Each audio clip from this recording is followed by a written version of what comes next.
I told you on yesterday's video report that I was going to make good for that loser on Army on Saturday. A loser that, yes, I released the play, but I wasn't the one that kept the state secret that Army's best player, their starting quarterback, a guy who had rushed for over 900 yards and 17 touchdowns, had not practiced all week and wasn't going to play against Air Force. News of which didn't get disclosed to the gambling public until about 2 hours before the noon Eastern time kickoff in West Point, which caused the line to drop from 22 and a half points down to 18. No, nobody from the Pentagon called me with that information. But I told you I would make good, and everyone who purchased that play would get my make good 20 dime raise the bar release on Sunday for free. And what happened? I gave you the Detroit Lions, and they got the job done. So those 29 football plays, well, that was winner number 17 out of 25 over the past 3 seasons. And remember, that is my second highest rated release, and you got it for free. And those of you that bought it, you got it as the half price play of the day. So either way, you won. Now, we've got Kansas City hosting Tampa Bay tonight, and I don't like the game. And that is going to be your Monday free play, plus a free play in the NBA on the Bucks and the Cavaliers coming up as well. Hi, everyone. Al DeMarco here, General Manager, DeMarcosports.com. And yes, if you haven't figured it out, I'm actually doing a video report on Monday for you because I don't particularly like the game. I will say to you, however, what I've been saying to everyone, for the past, I don't know, 23 years since I created this site. The first 2 to 3 weeks of any season, no matter the sport, it's the only time we have the advantage over the odds makers. And why? Because they don't know what to expect from teams and players any more than we do after what I call worthless preseason or exhibition season. That's why the lines are never sharp in the opening couple of weeks. Now, inevitably, the odds makers aren't dummies. The lines return to normal and become so damn sharp after these teams have played 5, 6, 7 games and after a couple of weeks of play.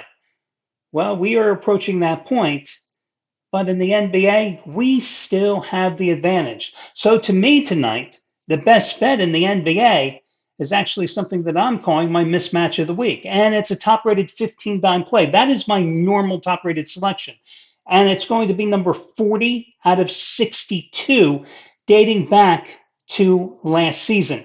Because last season, the final 6.5 months of the year, I was on a roll in the NBA.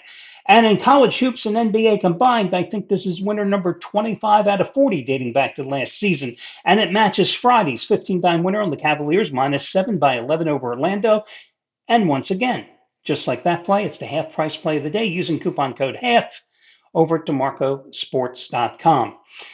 Before I get to your complimentary plays here, let me just also point out that what I just said, however, I don't believe that applies in one sport, and that sport tips off tonight, and that is college basketball. And the reason is this. You have, of course, the power conference teams always playing the little sisters of the poor. You will have, of course, the exhibition games where you have power conferences playing against power conference teams. That is different. But the biggest difference is this. The odds makers certainly aren't aware of what's going on. But for us as gamblers and as handicappers, there is absolutely nothing to base our handicapping skills, our analysis, and our knowledge of these teams. Yeah, you can certainly do internet research, but when you have an influx of freshmen, when you have the portal, where you have players transferring from one team or another, I'm sorry, it's a crapshoot coming out at the beginning of the season. To me, the way I like to handle it is I like to take a look at the first couple of games and then get a feel for a few teams before releasing plays in college basketball. Because there is no rush. You are going to have so many non-conference games basically for the next 4 to 5 weeks. So you narrow down the card, you find a few teams that you start to invest your time and your research in, and then you start pulling the trigger in college basketball. And let's face it, we are knee deep in the NFL, in college football, and in the NBA right now. You've got to maintain focus, and you just can't do it necessarily in college basketball. One final note before I get to the free plays. If you're wondering who has been the best college basketball handicapper at the site, there's no ifs, ands, or buts. It's been Chris Jordan. Listen, this guy has made $1 betters. $1 betters. So when you look at his plays and you figure out $1 betters, wins minus losses minus the vig, he has made $1 betters $62,040 dating back to 2016. Yeah, $62,040 dating back to 2016. I mean, the record speaks for itself. Okay, let's get busy here, guys, and let's turn our attention now to your little game between the Chiefs and the Tampa Bay Bucks. And I got to tell you, I'm going to go with Kansas City Chiefs. Again, I'm not in love with the game, but I can't find many reasons to take Tampa Bay. As you know, the Chiefs have won 13 straight games, including the postseason and the Super Bowl, dating back to last year.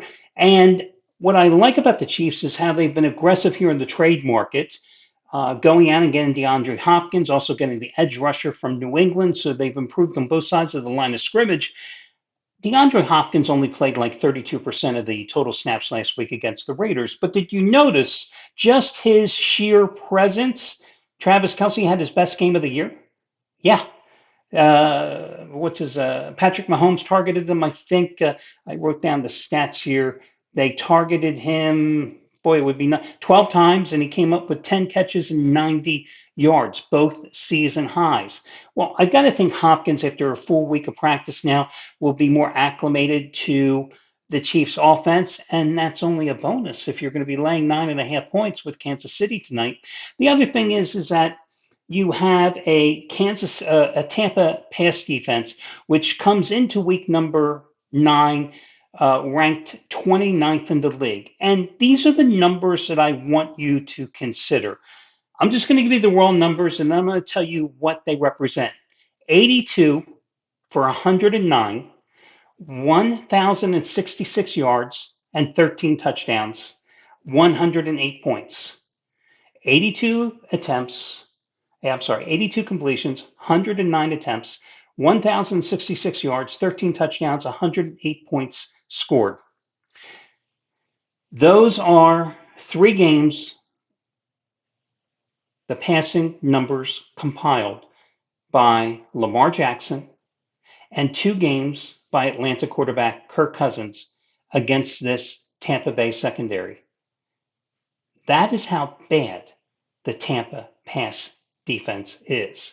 There is a reason that quarterbacks that can throw the ball are able to complete such a high percentage of passes against this Tampa secondary. They are allowing opposing quarterbacks to complete almost 68% of their passes.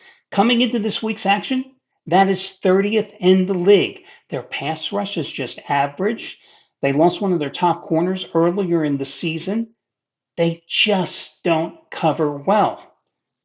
Patrick Mahomes, I've been waiting all season for him to have one of those breakout games. Statistically speaking, he had probably his best game of the season last week against the Raiders. 12 for 16 on third downs. They scored touchdowns on 3 of their 4 red zone possessions. I've got to go with the Chiefs for those reasons tonight. And in terms of Tampa Bay, you've got Baker Mayfield, who is operating without his top 2 wide receivers. So, Baker has really performed some great, magic tricks there with that Tampa Bay offense. And everybody will say, well, the Tampa Bay offense is so highly ranked. They produced so many points this season. Yeah, but how long is that going to continue when you don't have your top 2 wide receivers? And Kansas City's defense is pretty good. So for all those reasons, I'm going to go with them, Kansas City tonight. By the way, some people will play devil's advocate and say, well, I think Tampa Bay will be able to run the ball effectively against Kansas City since they're not going to be able to throw the ball as well. Well, who has run effectively on Kansas City this season? The running back who has had the greatest success has been Mason of San Francisco. What is it? Is it Derek Mason? Yeah, I think it's no Jordan Mason. He had a high of 58 yards in week number 7. This is a Kansas City run defense that's shut down Derrick Henry, Bijan Robinson, J.K. Dobbins, Alvin Kamara.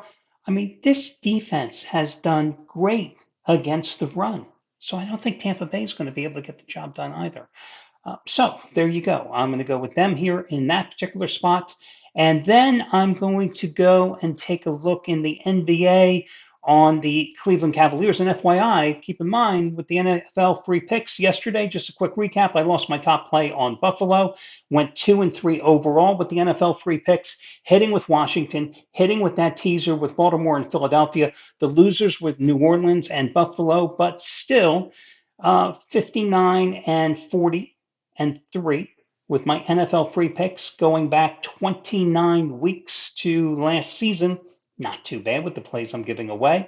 Now, in the NBA, I'm going to go with the Cleveland Cavaliers minus the 7 at home against Milwaukee. These two just played in Milwaukee on Saturday night.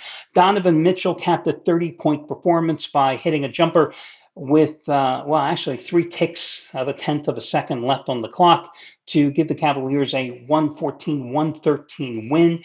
They are now a perfect 7-0. You know, the Bucks have one win this season. It was in their season opener at Philadelphia. And of course, the 76ers were minus Paul George and Joel Embiid in that contest.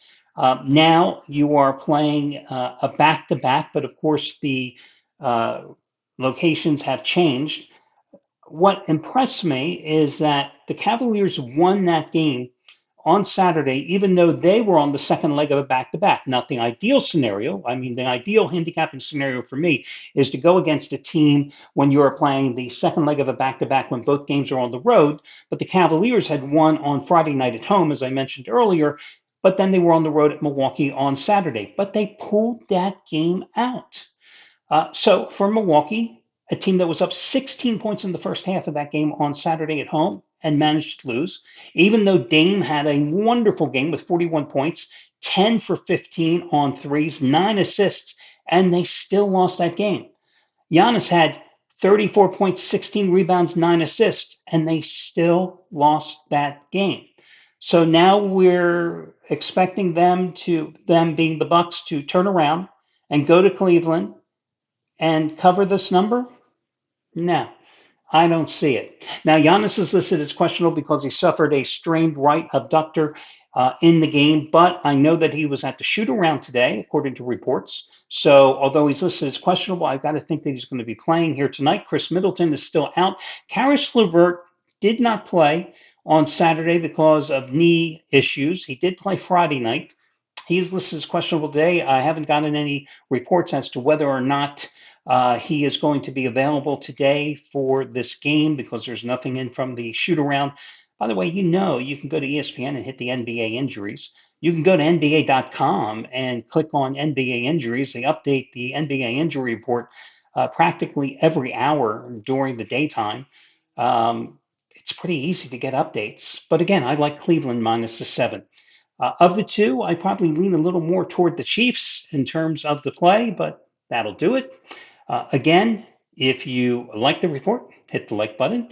If you want to subscribe to make sure that you know when I will be doing the reports, because believe me, if you had asked me a few days ago I'd be doing a Monday report, I would have bet against it. You can always hit the subscribe button down there in the right-hand corner. Guys, I wish you well, and I will talk to you again soon. Good luck, everybody. Take it easy.